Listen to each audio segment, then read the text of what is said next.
다음 얘기로 한번 넘어가 보도록 하겠습니다. 국민의힘 공천 과정에서 처음으로 파열음이 나왔습니다.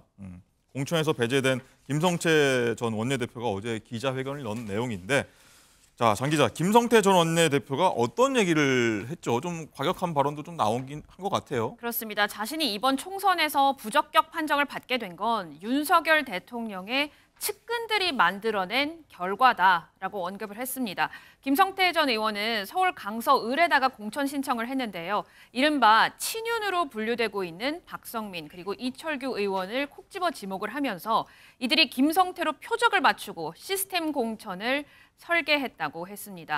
또 박성민 의원이 공관위 핵심 인사를 통해서 김성태를 컷오프하고 박대수 의원을 강서을에 공천해야 한다고 했다는 전화를 받은 사람도 있다면서 공천 기획서를 제기를 했습니다.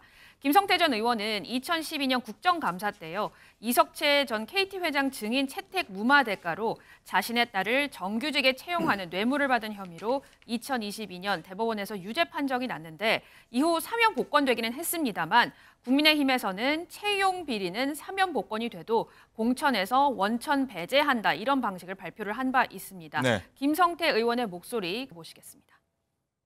당을 원망하지 않습니다. 대통령을 원망하지도 않습니다. 오늘의 이 참담한 결과는 우리 당과 대통령 주변에 암처럼 퍼져 있는 소위 핵관들이 만들어낸 결과라는 점을 너무도 잘 알고 있습니다. 정치 보복의 함정에 빠진 것이 공천 부적격 사유라면 삼청 교육대 출신 조폭 핵관은 공천 적격 사유라도 된다는 말입니까? 네, 보면은 이철규 위원장 같은 경우에는 총선기획단이 기준 설정, 그에 따라 어쩔 수 없이 한 거다. 현실을 받아들여야 되지 않겠냐, 왜 남을 원망하냐 이런 얘기를 했네요. 자, 그리고 조금 전에 차기 대선 양자 대결 관련해서는 오차 범위 내에 있었다 이런 걸 한번 다시 말씀드리고요. 자, 양지인 변호사님, 그리고 김성태 전 원내대표가 이철규 의원 향해서요. 조금 전입니다. 추악한 완장짓 했다고 솔직한 양심 고백이나 하시라 이런 글을 또 올렸어요. 맞습니다. 김성태 전 의원이 이철규 의원을 향해서 이렇게 이야기를 했는데요.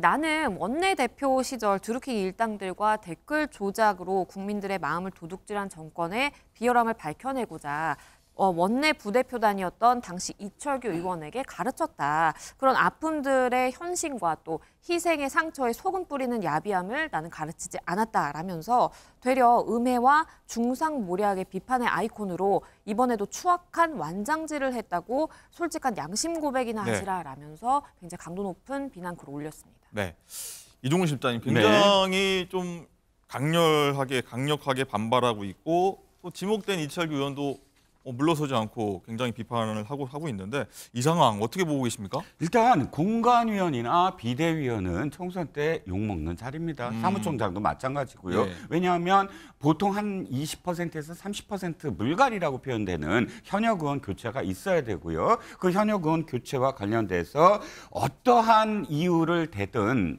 사실상 억울하지요. 억울하다고 여기고 억울하다고 여긴다면 원망이 당연히 되는 것이고, 특히나 그 당사자가 대통령과 가장 가까웠던 사람 중에 한 사람이었다고 한다면 그 비난의 어떤 강도가 더 높아질 수밖에 없을 거라고 생각이 듭니다. 지금 김성태 전 원내대표의 지금 억울한 심정, 본인이 표현하는 그런 심정을 어느 정도는 이해 못하는 바는 아닙니다. 이미 이것과 관련돼서 한 번 또 선거도 못 나왔거든요. 네, 지난 총선이요. 지난 총선도 못 나왔고요. 근데 이번에는 사면도 되고 해서 아마 기대를 많이 걸었던 것 같은데, 그럼에도 불구하고 저는 총선기획단이 내놓은 원칙이 특정인만을 배제하려고 만든 원칙은 아닌 것 같아요. 왜냐하면 국민들이 바라봤을 때 정말 안 되는 것들이라고 기준을 세웠던 부분들이 있잖아요. 그걸 그렇게 이야기한다면 사실상 김성태 전 원내대표 이외에도 사실 이 문제와 관련돼서 좀 걸릴 수 있는 후보들이 있다고 보거든요. 그러니까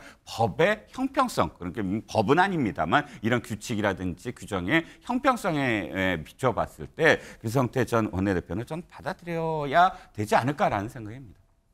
모르겠습니다. 이 김성태 전 의원 얘기 들어보면은 이 전부터 그런 날 얼마 전부터 그런 얘기가 돌았는데 실제로 됐으니까 이거 문제 있는 거 아니야 이렇게 문제 삼고 있는데 뭐 흘러가는 상황 어떻게 좀 보셨습니까? 전체적으로. 저는 개인적으로는 아까도 말씀을 드렸지만 그런 그 뭐 미확인 정보들이 사실 한두 가지가 아니에요. 정치부 기자이시니까 더 많이 받아보셨을 거 아닙니까? 특히나 음해성 그런 문자들 굉장히 많이 옵니다. 우리가 보통 그런 미확인 정보들이 총선 때 진짜 많이 오고 또 일부 그 언론들에서 많이 또 기사화되는 어떤 상황도 있고 그래갖고 기소도 되고 하지 않습니까? 저는 김성태 전 원내대표 아마 그런 정보를 받으셨다고 하더라도 이 부분과 관련해서는 재론의 여지가 없지 않을까 싶습니다. 네.